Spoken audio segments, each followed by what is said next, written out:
Satu orang terpapar HIV, 100 orang akan terpapar di belakangnya. Jadi bagaikan fenomena gunung es kalau bicara kasus HIV.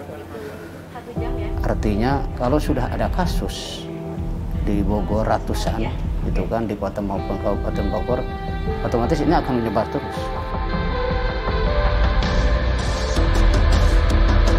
Tapi kalau misalkan kalian itu udah udah melakukan kenakalan remaja, itu kalian harus waspada, karena kalau misalkan kalian udah punya penyakit, kalian juga yang akan kesulitannya, kalian juga yang ngerasain, bukan orang lain. Dan itu bukan cuma sakit, bukan cuma perih gitu, tapi kalian juga pasti akan malu, keluarga kalian juga pasti akan malu, seperti apa yang dialami saya juga. Padahal masa-masa kita dibatasi aktivitas, tetap kita menemukan, karena kita walaupun bagaimana tetap kita ke lapangan, walaupun dibatasi kita gantian kan gitu, tetap kita menemukan angka kasus itu di tiap bulannya, walaupun di masa pandemi COVID ini.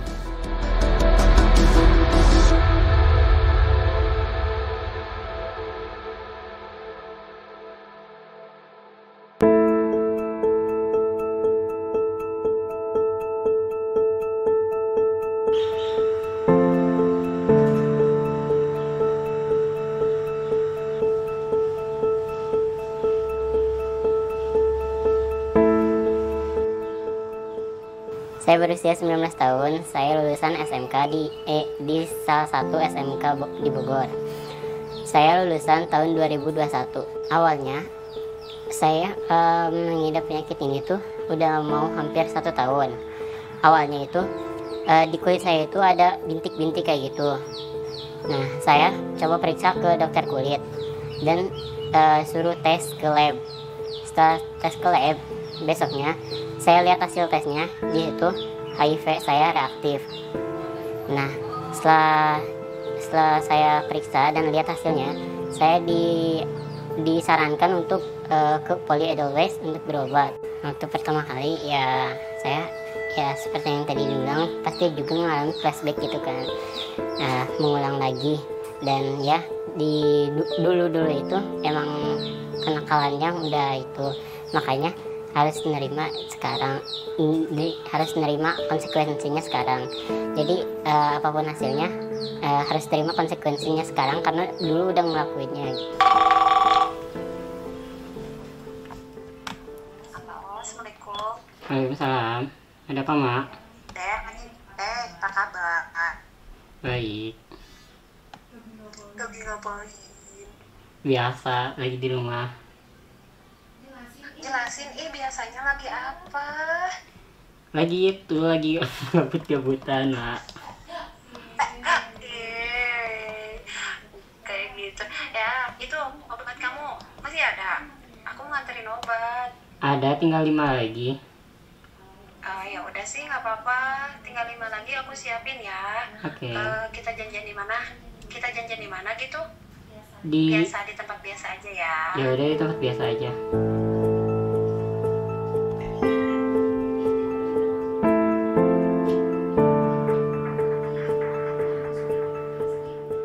Sebelum sakit ini ya saya taunya itu kayak apa itu HIV, terus kayak penularannya.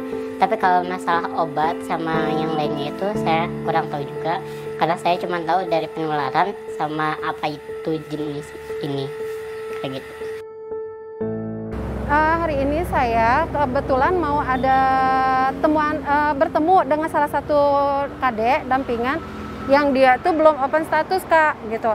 Dia kita sepakat kalau nganterin obat apapun itu jenisnya, kita selalu janjian via telepon atau WhatsApp gitu. Makanya hari ini saya akan bertemu dengan dia, janjian udah mau ini obat buat dia, nganter obat buat dia.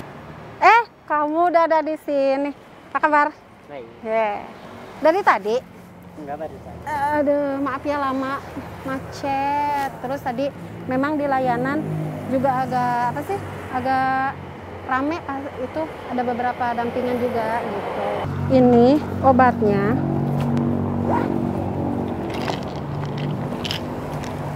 Aku kasih ya, seperti biasa. Awas, jangan disimpan sembarangan, harus safety, tetap patuh. obat. Ini aku dikasih sama dokternya biasa untuk 30 hari ya. Kamu minum yang baik, banyakin air minum, air putih ya. Nih obatnya, awas konsumsi dengan baik. Obatnya jangan sampai putus. Nanti kalau udah ada beberapa lagi sisa, kamu seperti ini lagi aja janjian. Kalau nggak boleh dong, aku nanti ke rumah ya. Boleh, Ya. Ini adalah rutinitas meeting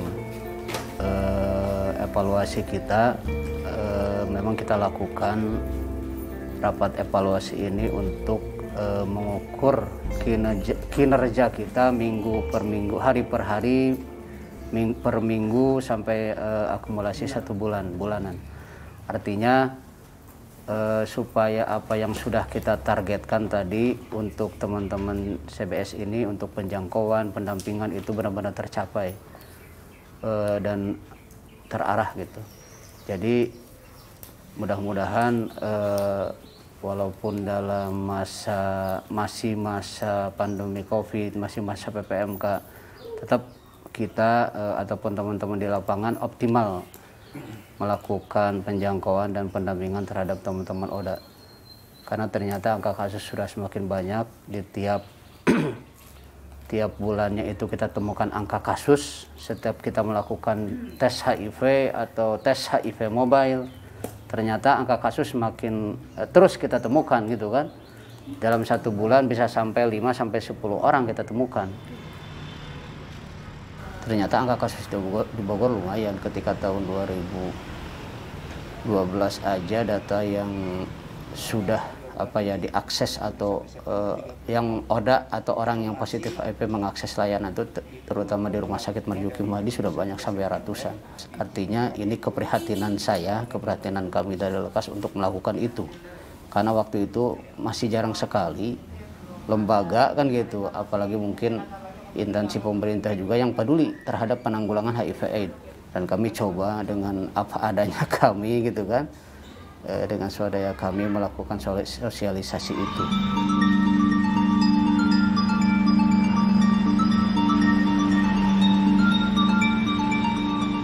Kalau di Bogor itu boleh dikatakan salah satu termasuk wilayah yang sangat strategis dan juga punya daerah wisata yang sangat besar kan. Artinya kalau kita lihat secara geografis rentan untuk penularan penyakit ataupun HIV/AIDS ini. Sekarang memang angka kasus ini menyebar tidak cuma di wilayah kota gitu kan. Biasa kalau orang awam masyarakat, oh bicara kasus HIV itu tadi kan tendensiusnya pergaulan bebas, narkoba, itu biasa di kota-kota. Ternyata kenyataannya sekarang sudah menyebar ke desa-desa, kampung-kampung, ya kan, daerah-daerah terpencil. Tidak cuma di Bogor sebetulnya.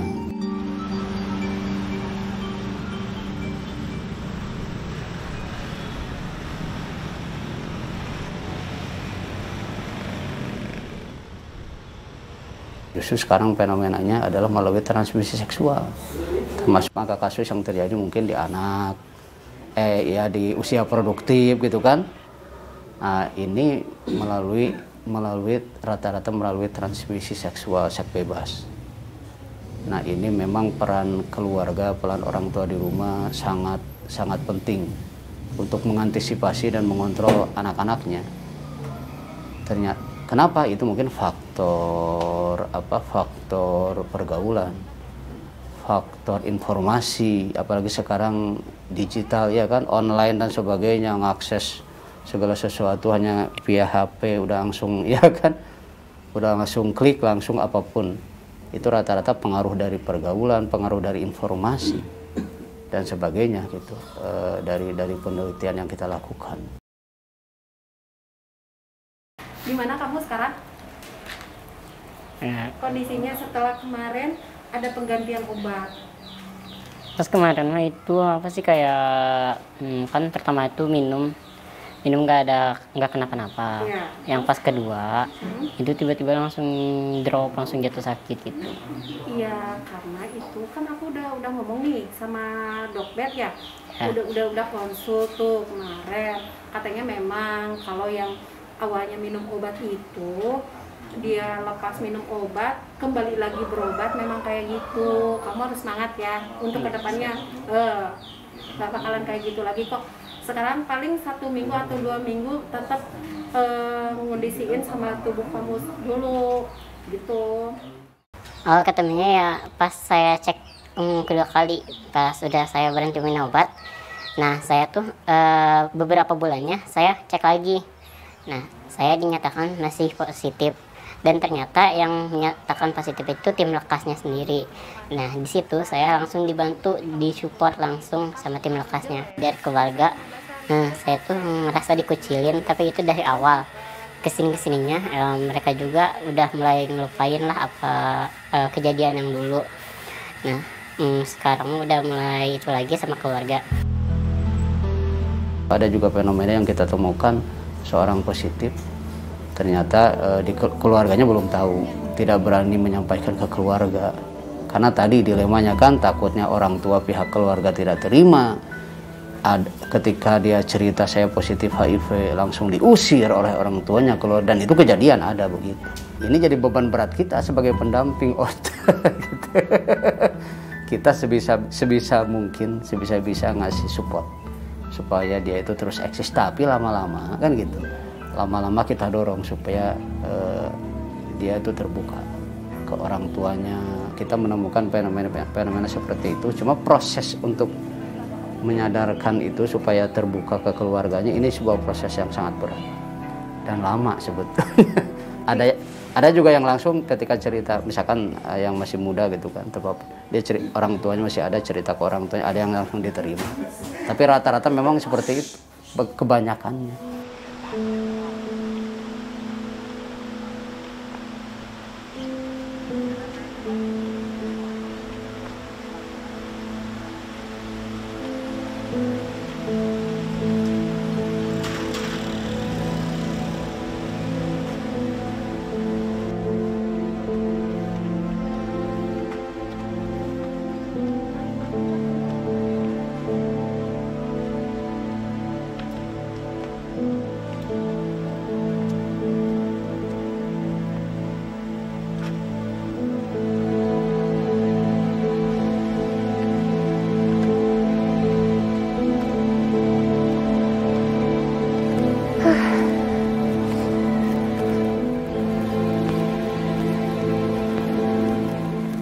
Rata-rata di masyarakat masih dianggap tabu dan dianggap hina gitu kan, dianggap aneh, bahkan sempat terjadi diskriminasi terhadap orang yang positif HIV, sempat ketika masyarakat malah tahu itu karena dianggap ini penyakit menular lewat sentuhan tangan aja, keringat udah menular, padahal tidak segampang itu HIV. Nah ini sosialisasi yang kurang waktu itu. Nah sekarang memang PR kita harus terus mensosialisasikan ini sehingga masyarakat tahu ini loh. Ketika ada yang ODA jangan didiskriminasi. Ketika ada yang ODA berikanlah kesempatan kerja sebagaimana biasa, sebagaimana orang-orang yang biasa gitu yang tidak terpapar HIV. Itu dapat obatnya berapa? Biasa apa 15 hari? Sebulan ya. Iya. Obat parunya udah masih ada? Masih ada paru. Masih ada.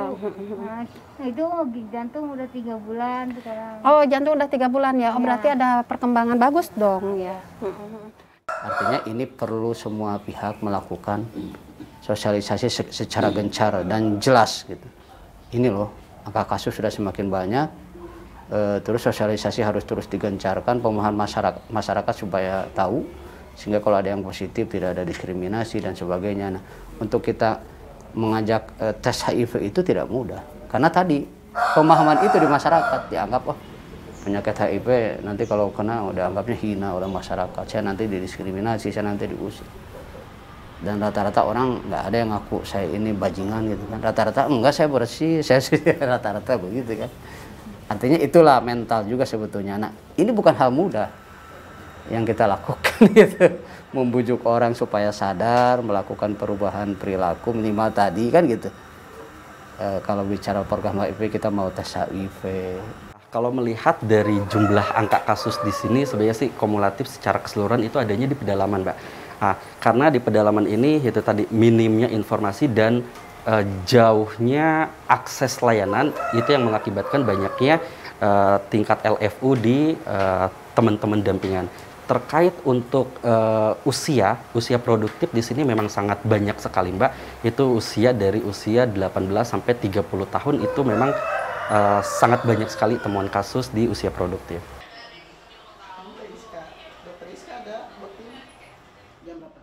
Ternyata tidak segampang apa yang kita bayangkan, sebatas sosialisasi.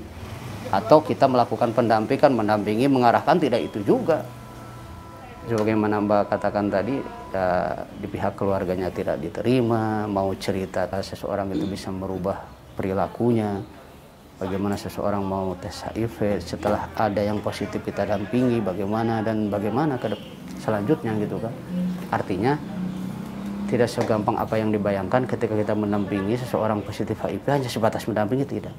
Ternyata ada background keluarganya yang memang tidak terima, ada yang memang dia pendatang, keluarganya sudah tidak ada, akhirnya tetap mau tidak mau kita lakukan itu. Jadi udah ini jangan lupa ya Teh, jangan telat minum obatnya. Jam 9 saya minum. Jam 9? Langsung tidur tuh, istirahat? Sekarang mah makanan sehat aja deh, pola hidup sehat aja sekarang. Makanya di samping kepatuhan obat, sekarang Teteh bantu sama makanan-makanan yang susu, yang benar-benar bergizi. Semangat selalu ya Teh, walaupun dengan perjalanan seperti ini. Di sini kita akan langsung menuju ke Puskesmas Bogor Timur. Di sana juga ada beberapa staf kami yang memang biasa stay di sana untuk mendampingi teman-teman dampingan yang memang sengaja datang sendiri ke puskesmas. Jadi tujuannya untuk mendapatkan informasi kembali dari teman-teman CBS Plus yang ada di kita. Karena mereka juga ada yang sudah stay di sana ataupun dampingan itu datang langsung ke sini untuk didampingi langsung sama teman-teman CBS.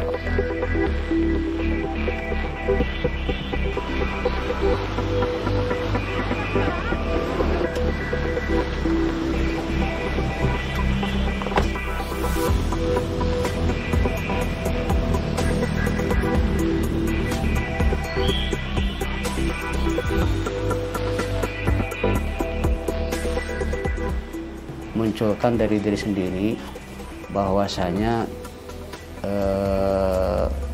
kita harus melakukan kesadaran untuk kita selalu sehat dan sebagainya gitu kan, karena ini bicara tentang penyakit kan, begitupun HIV gitu. Itu yang pertama. Yang kedua, itu kendala dari diri sendiri, padahal kita sudah merasa beresiko tapi karena malu kan gitu, saya pernah melakukan resiko nih tapi malu nanti, terus takut stres dan sebagainya kalau saya tes HIV misalkan, kita bisa kalau disambungin ke program HIV, akhirnya ya tidak ada tidak bakal ada solusi untuk diri pribadi itu.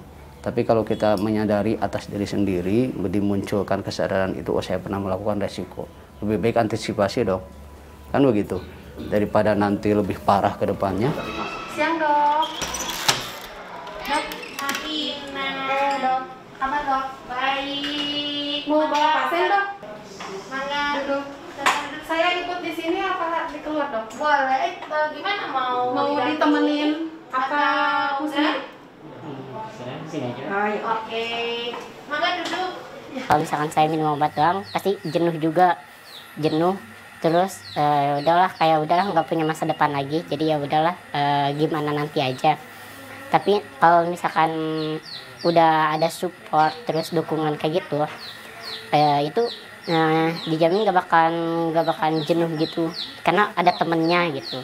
Terus kayak kalau misalkan ada support itu kayak bukan gimana nanti, tapi nanti gimana kayak gitu. Jadi memikirkan ke depannya lagi gitu.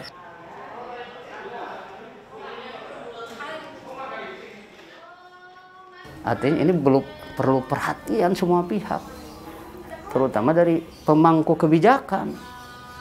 Itu memang aturan sudah ada semua, Perpres yang mengharuskan penanggulangan HIV.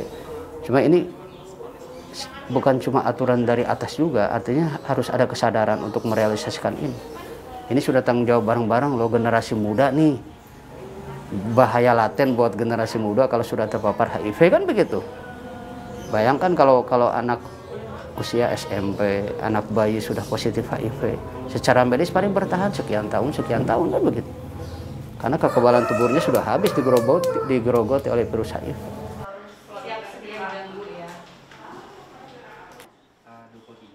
Sekarang sudah mulai ada, dengan kesadaran sendiri sudah mulai muncul. Karena kenapa?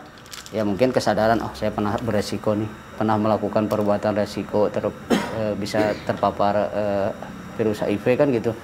Ada juga yang seperti itu, dengan diawali dia dengan dapat info tentang pencegahan HIV, ini loh bahayanya, ini loh harus deteksi sejak dini. Artinya ini peran sosialisasi yang harus terus digencarkan tentang penanggulangan HIV ini.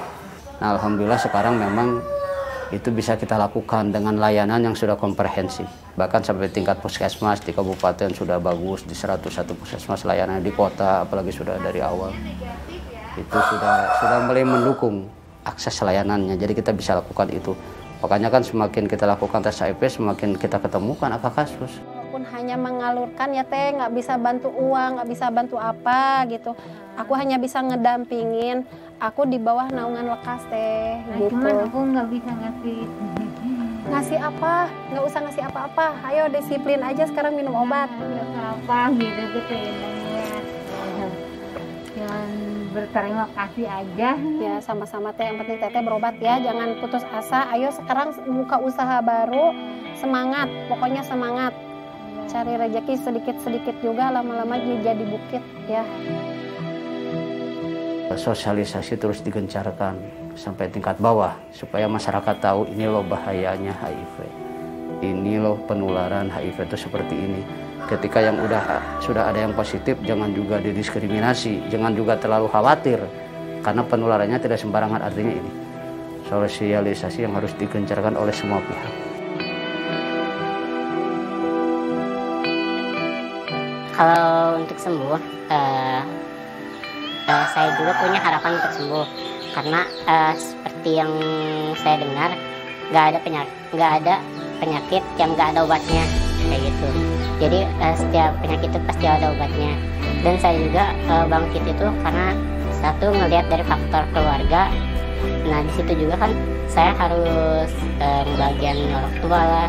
Nah inilah itulah, dan satu lagi faktor masa depan saya itu masih di usia remaja.